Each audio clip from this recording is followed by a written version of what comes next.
Hi, everyone. My name is Kaylee Wedge, and I am the Health and Wellness Program Coordinator at the Counseling Services in Kapuskasing. The program aims to use physical activity as a strategy to promote mental health and prevent mental disorders. So we're super happy to have Cierra over here. Hi, Cierra. Hi, how are you? Good. How are you? Good. We're Go super ahead. happy to do this. Me and Sierra have been trying to coordinate for about a year now, so super excited to finally do this. So I want you to tell us a little bit about yourself to start. Okay. So I am a health and wellness coach, and I've been doing that for 11 years now. And I actually got into physical activity and strength training for my mental health. Perfect. So do you mind sharing a little bit about your personal experience with mental health? For sure. So, for as long as I can remember, I've definitely struggled with mental illness. Um, 7, 8 years old. And how I was raised, it was not really something that was acknowledged. My background is I was raised in a cult, and so my mom would just buy me like supplement drinks because she's like, why are you sleeping for 14 hours a day? It doesn't make sense. So I remember, having to like alter my diet and try and figure out all of these ways to help myself mentally. And as I aged, I started to figure out that it was mental illness. So you did mention what exactly was your trigger to find out that it was very mental health? Like when is your diagnosis? Oh, I was not diagnosed properly until I was 23. My general practitioner had put me on all kinds of different anxiety and antidepressant medication that was actually not very helpful with my diagnosis that I later found out because I was diagnosed with borderline personality disorder traits and adjustment disorder. And I was diagnosed at the time in 2013 with PTSD. My diagnosis has actually later been changed to complex PTSD. Um, and when I finally had that clarification in 2013 that there wasn't just something wrong with me, that there was actually something that I could do to help myself for it that wasn't reading the Bible and praying more, I was relieved. And I actually went through 6 months of dialectic behavior therapy and for emotional regulation skills and stuff like that because I struggled heavily with aggression. I was the youngest of three boys, and that expression was something that I resonated with the most. And being being raised that way with my older brothers, it was like wrestling and fighting. And if you were the loudest, you got the most amount of attention. So that's just kind of how my personality developed later to find out that that's not the best thing. And so through dialectic behavior therapy, that was so amazing. But I actually had already started my journey in strength training at the age of 16. So let's dive into that. So why exactly did you hop on the strength training? So I was struggling at the time with an eating disorder, and it was I know how manifestations of eating disorders are very different for everyone. Their Mhm. experiences are very different. And mine was a way, not that I would count my calories and look at my body and hate it per se, um, but it was a way to control something in my life that I felt I couldn't control anything else. And it was a way to inflict punishment on myself, like you don't get to eat because you didn't follow the rules the right way or like stuff like that. So I started strength training at 16, and 2 years later I was actually working with a personal trainer. Someone had like gifted me 6 personal training sessions, and that personal trainer was like, you're really good at this. You're very athletic, like you know a lot about anatomy and how the body works. Why don't you also become a personal trainer?" And I was like, "Oh, weird." Um, the one thing was that I thought would hold me back was I don't actually have a grade 12 educate. I don't have my GED because I was homeschooled. So I was like, I don't know if I can do that. And he spoke with the manager, and she was like, "Yeah, we can do certifications for you that wouldn't elicit you having to go back to school and getting your GED." So that's what I did, and I started my career in fitness at 18. And that was kind of when things really changed in my life, and when I really started to develop this level of self-worth that, um, being raised the way that I was, it was a very patriarchal system, Mhm. and women and girls were not given a lot of value in themselves. It was just, like follow the lead of your father or your husband or your brothers because they know more than you. And that's not really like my personality at all. So I struggled so heavily to fit into that box that they wanted me to fit into. And when I really stepped into personal training and seeing my own power and how powerful I was and how strong I was, that changed so much for me. And that actually started my transition to, we call it waking up from the cult and being able to, eventually get to a point where I had that level of self-worth, that Mm. self-love and trust in myself that I was capable of leaving, because in that I also had to leave behind all of my family and all of the friends that I grew up with.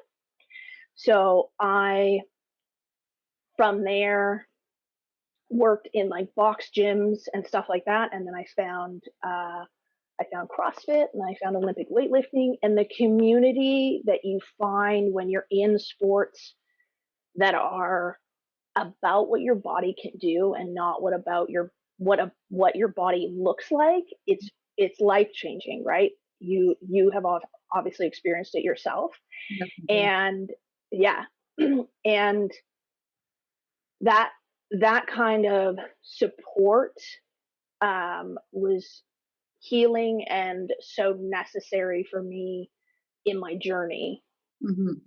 Mhm. I love that. No, for sure. I like your idea of saying exactly finding a sport that you definitely understand that your body is capable of doing the sport, understanding what we are able to do with our bodies for sure. No, I Yeah. definitely like that. So you definitely have, you're very open on social media as well. So do you want to talk a little bit about why exactly you're so open about your mental health and how physical activity really helped you cope with that? So as I said, I don't really fit into any boxes. I kind of like to break them all down. I'm open about my mental health because there's so much stigma behind it, especially when I first got my diagnosis of borderline personality disorder. That I remember my therapist saying to my parents and my family at the time, because I was still living at home, don't look on the internet at what they say about it, because all of the information is highly negative. And that still is a very big tone when it comes to borderline personality disorder.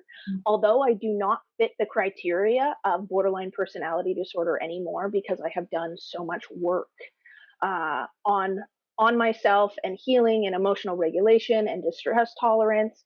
um, it was something that, you looked at that diagnosis and you were like, I can't take medication for this. So what's your option? Your option is to do the work, and the work is really hard and it's really heavy. So thank God I was really strong. And so speaking out about it is how I can authentically be myself, how I can show people that you can be strong, you can be powerful, and you can also still struggle greatly every single day with, taking a shower, eating the right food, like that level of energy that it takes to, step into daily life as somebody who does struggle with mental illness. Mhm.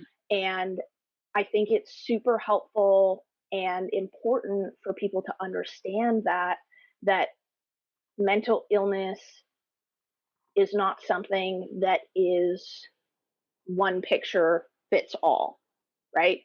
And that you can have really great days and you can be doing all of the right things, like great sleep hygiene, sleep schedule, hydration, physical activity, going outside. And you'll still have bad days. You'll still have low days, and those days are okay. And the way that I approach training all of my clients is from that aspect, because when I was looking for coaches, especially with somebody who struggles with PTSD, the effects on the nervous system is so vast, especially if you have been triggered at all. So I would have programs written for me, and coaches would have these expectations of kind of linear progressions of weights, but they wouldn't acknowledge that the week before I was severely triggered, and now my nervous system is only running at 50% capacity.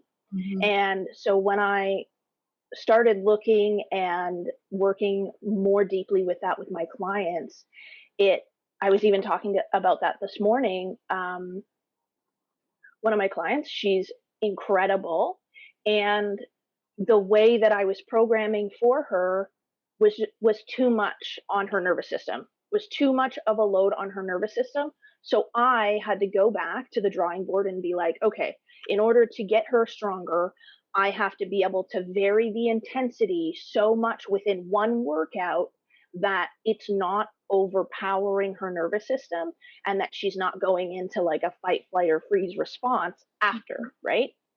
And I think as someone's living with mental illness, it's really given me the gift of being able to acknowledge that amongst my clients and honor where they're at those days. If they come to me and they're like, "Hey, I'm not feeling good today," then my expectation is, "All right, then you warm up, and whatever weight you hit on that bar that feels good to you is the weight that you're going to stick at for today. And I will adjust. We'll try and hit the same weight for the next week if that's what we need to do." It's about them and how you can adapt the training to better help them in their mental health, and not so much about pushing these boundaries in the nervous system. And so I feel like what I've been able to learn about myself and my own training has given me so many more tools to help other people. And that's why I feel essentially empowered to speak on all of these topics and be so open, because the feedback that I get from other people is always so like wonderful. I guess is the word that I want to use. They feel seen and they feel heard, right? I Mhm. didn't know that so many people, or I didn't know that you were also experiencing the same things as me, and it gives me hope, right? And that's, especially during this time, all we need is a little more hope, right? You're definitely speaking for a lot of people who might not be open about it, for sure. I like that. Good. All right. So, is there anything else you wanted to add, or anything that you want the listeners to take back from this interview? Um, yes, that you're gonna have bad days, you're Mhm. gonna have low days, and it doesn't mean you're any less worthy of the love and support from people around you and from yourself, most importantly. And that you can acknowledge those days when you do feel like that, and give yourself the space and permission to feel like that. And a lot of the time, when you do give yourself that permission, you're able to cycle through that a lot faster than you beating yourself down, feeling already so low. Mhm. So give yourself a little bit more grace. Cool. I like that. All right. So where can people find you on social media? They can find me on Instagram at Cierra MM, so CIERRAMM. At TikTok, I just made one of those for all Mhm. the kids. At Sierra is, so Sierra IS. And if you are looking for any strength training or programming, you can contact me at info@inkstrength.com. Perfect. We'll add that to the post. Perfect. So thank you for tuning in, everyone. This was Sierra, and I hope you guys learned a little bit about mental health and physical activity. Thanks again.